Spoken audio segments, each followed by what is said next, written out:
దళితులకు అన్యాయం ఇది తరచూ వార్తల్లో వినిపించే మాటే. అయితే ఈసారి మాత్రం దళిత్ అనే పదాన్ని ట్విట్టర్, ఫేస్బుక్, ఇన్స్టా సహా అన్ని సోషల్ మీడియా ప్లాట్ఫామ్లలో ట్రెండింగ్గా మారింది. దానికి కారణం కాంగ్రెస్ అగ్రనేత రాహుల్ గాంధీ చేసిన కామెంట్స్. శుక్రవారం లక్నో వేదికగా జరిగినటువంటి ఓ సభలో పాల్గొన్న రాహుల్ దళితులపై కీలక కామెంట్స్ చేశారు. ప్రైవేట్ రంగంలోని ఉన్నత సంస్థల్లో సామాజిక ప్రాతినిధ్యం, రిజర్వేషన్ల గురించి మాట్లాడారు. దీంతో రాహుల్ మాటలు హాట్ టాపిక్గా మారాయి. ఈ క్రమంలోనే కొందరు రాహుల్ను సమర్థిస్తుంటే మరికొందరు వ్యతిరేకిస్తున్నారు. ఇంతకీ రాహుల్ చేసిన ఆ కామెంట్స్ ఏంటి, అందులో ఎంతవరకు నిజం ఉంది అనేది ఈ వీడియోలో తెలుసుకుందాం.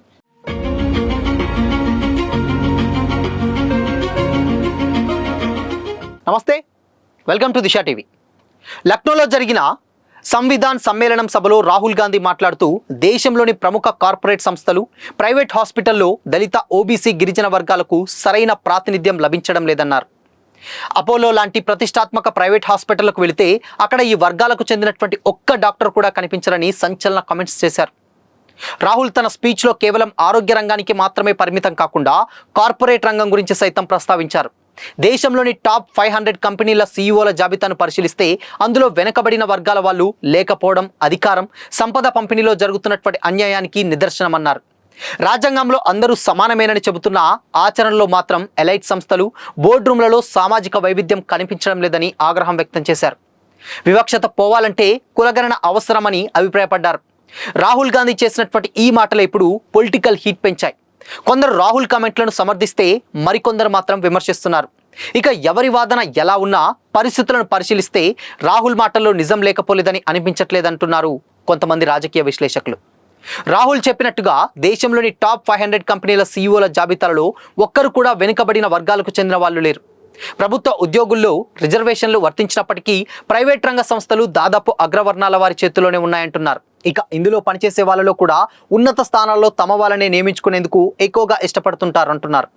వెనుకబడినటువంటి వర్గాల వాళ్లకు ఆ సంస్థల్లో ఉద్యోగాలు వచ్చినా అందులో కింది స్థాయి ఉద్యోగులు మాత్రమే ఎక్కువగా ఉంటారు. ఇక ఈ ప్రభుత్వ ఉద్యోగాల్లో రిజర్వేషన్లు ఎందుకు అనేటువంటి విషయానికి వస్తే, రిజర్వేషన్ల ద్వారా ఉద్యోగాలు సంపాదిస్తే ఆర్థిక అసమానతలు తొలగిపోయే అవకాశం ఉంది. ఓపెన్ కేటగిరీకి చెందిన విద్యార్థులు చదువుకునేందుకు వారికి అనుకూల వాతావరణం ఉంటుంది. వారసత్వంగా వచ్చినటువంటి ఆస్తులు ఉండే అవకాశం ఉంది. కానీ రిజర్వేషన్ అభ్యర్థులకు చదువుకునేందుకు, కోచింగ్లు తీసుకునేందుకు అంతగా అనుకూల వాతావరణం ఉండకపోవచ్చు అంటున్నారు, అభిప్రాయపడుతున్నారు మరికొందరు. వారసత్వంగా వచ్చినటువంటి ఆస్తులు లేకపోవడం వల్ల ప్రభుత్వ పాఠశాలలకు వెళుతూ కష్టపడి చదవాల్సి ఉంటుంది. కోచింగ్ సెంటర్లకు వెళ్ళలేక ఇంట్లోనే ఉండి ప్రిపేర్ అవ్వాల్సి వస్తుంది, లేదంటే ఏదైనా పని చేస్తూ చదువుకోవాల్సి వస్తుంది. కాబట్టి ఈ అంశాల గురించి ఆలోచిస్తే రిజర్వేషన్లు అవసరమనే ఎక్కువగా వినిపిస్తుంది. అయితే మరోవైపు ప్రైవేట్ సంస్థల్లో ఉద్యోగాలు సాధించడం వెనుకబడిన వర్గాలకు అంత ఈజీ కాదు. కాబట్టి ప్రభుత్వ రంగంలో అయినా ఉద్యోగం సంపాదించేందుకు అవకాశం ఉంటుంది. ఇక రాహుల్ కామెంట్లపై వస్తున్నటువంటి విమర్శల గురించి మాట్లాడుకుంటే, దేశానికి స్వాతంత్రం వచ్చిన నాటి నుండి కాంగ్రెస్ 54 ఏళ్ల పాటు అధికారంలో ఉందని బీజేపీ నేతలు చెబుతున్నారు. స్వాతంత్రం వచ్చి 79 ఏళ్ళు అవుతుండగా అందులో 54 ఏళ్లు పాలించిన కాంగ్రెస్ దళితుల కోసం ఏం చేసిందనే ప్రశ్నలు ఎదురవుతున్నాయి. 54 ఏళ్లలో వారి వెనుకబాటుతనాన్ని ఎందుకు పోగొట్టలేకపోయిందని విమర్శలు వస్తున్నాయి. ప్రస్తుతం ఉన్నటువంటి ఈ పరిస్థితులను కాంగ్రెస్ కారణం కాదా అనేటువంటి ప్రశ్నలు కూడా వినిపిస్తున్నాయి. కాంగ్రెస్ అలా ఉంటే స్వాతంత్రం వచ్చాక బీజేపీ 18 ఏళ్ల పాటు దేశంలో అధికారంలో ఉంది. మరి బీజేపీ పరిపాలనలో సమానత్వం కోసం ఏం చేసిందని కాంగ్రెస్ శ్రేణులు ప్రశ్నిస్తున్నారు. ఇలా రిజర్వేషన్లు, వెనకబాటు తరంపై ఒకరిపై మరొకరు భిన్నాభిప్రాయాలను వ్యక్తమవుతున్నటువంటి వేళ అసమానతలు పోవాలంటే మారాల్సింది పార్టీలు కాదు, ప్రజలు అనేది స్పష్టంగా కనిపిస్తుంది. ఏదైతే ఎప్పుడైనా కానీ ఇలాంటి పదాలు జనరల్గా నార్మల్ పీపుల్స్ కానీ లేకపోతే ఒక ఉద్యమంగా చేసేటువంటి వ్యక్తులు కానీ చెబుతూ ఉంటారు. బట్ కాకపోతే ఈసారి డెఫినెట్గా అంటే కాంగ్రెస్ అగ్రనేత రాహుల్ గాంధీ స్వయంగా ఈ కామెంట్స్ చేసేసరికి సోషల్ మీడియాలో ఎక్కడ చూసినా కానీ ఇప్పుడు ఈ కామెంట్సే హైప్ వస్తున్నాయి. వాస్తవానికి అక్కడ ప్రైవేట్ రంగాల్లో అంటే ఇక్కడ ఏదైతే రాజ్యాంగబద్ధంగా ఉన్నటువంటి కొన్ని ఏదైతే పోస్టులు ఉంటాయో అది కూడా చిన్న చిన్న పోస్టులలో మాత్రమే ఉంటున్నారు.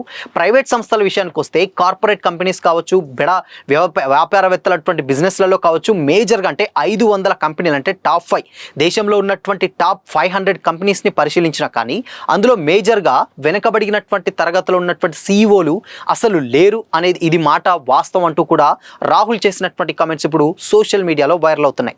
మరోవైపు కొంతమంది అంటే దీని మీద చాలా వరకు కూడా అటు కాంగ్రెస్ కావచ్చు, అటు బీజేపీ కావచ్చు, రెండు కావచ్చు, అంటే ఇరు వర్గాల పార్టీలు ఏదైతే ఉంటాయో అవి రెండు కూడా ఒకరి మీద ఒకరిని అంటే ఇప్పుడు మీరు చేశారని కూడా ఎవరికి వాళ్ళు విమర్శలు అయితే గుప్పించుకుంటున్నారు. అయితే దీంట్లో భాగంగానే ఫస్ట్ ఆల్మోస్ట్ అంటే కాంగ్రెస్ వాస్తవానికి 54 ఏళ్ల పరిపాలన చేసింది.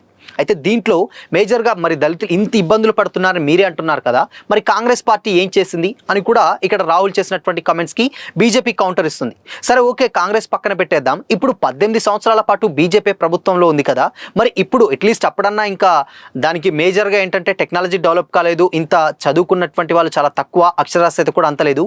ఇప్పుడు ఇంత అప్డేట్ అవుతున్నాం, ఇంత విన్ని చూస్తున్నాం కదా, మరి 18 ఏళ్ళు బీజేపీలోకి వచ్చిన తర్వాత అంటే బీజేపీ పార్టీ అధికారంలోకి వచ్చిన తర్వాత మరి బీజేపీ దళిత్స్కి ఏం న్యాయం చేసిందంటూ కూడా మరి వాళ్ళు కాంగ్రెస్ వాళ్ళు అయితే బీజేపీ మీద విమర్శలు గుప్పిస్తున్నారు. సో ఇలా రకరకాలుగా అటు బీజేపీ మీద కాంగ్రెస్ మీద బీజేపీ, ఈ రెండు పార్టీలు కూడా మేజర్గా మీరంటే మీరు అంటూ కూడా ఇద్దరు కూడా ఒక డిఫరెంట్ వైబ్ ఉన్నటువంటి ఒక కామెంట్స్ అయితే అక్కడ గుప్పించడం జరుగుతుంది. ఇదే మాటలు ఇప్పుడు సోషల్ మీడియాలో అయితే కామెంట్స్ మొత్తంగా వైరల్ అవుతున్నాయి. ఎందుకంటే ఇది నార్మల్ వ్యక్తులు అంటే మాత్రం ఒకవేళ అంతవరకే ఉండొచ్చు, కానీ కాంగ్రెస్ అగ్రనేత రాహుల్ చేయడంతో ఈ వివాదం మొత్తంగా అంటే సోషల్ మీడియా మొత్తాన్ని ఒక ఊపేసిందనే చెప్పొచ్చు. సో మరి రాహుల్ చేసినటువంటి కామెంట్స్పై మీ ఒపీనియన్ ఏంటి?